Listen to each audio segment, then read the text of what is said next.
অভিযোগে সাজিদা ট্রেনের প্রোভাইডার মোহাম্মদ লিয়াকত হোসেনের বিরুদ্ধে মামলা হয়েছে।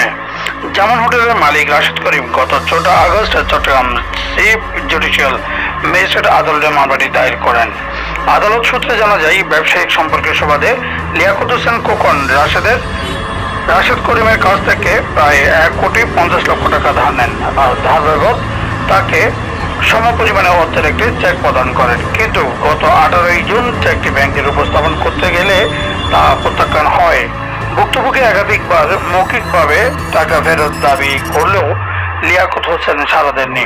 এরপর 30 জুন তাকে আইনজীবীর মাধ্যমে নোটিশ পাঠালে কোনো উত্তর পাওয়া যায়নি। নিরুপায় হয়ে রাশেদ করিম চেক ও প্রতারণা আইনে সিআর মামলা নং 661/2025 দায়ের করলে আদালত সমন জারির নির্দেশ দেন।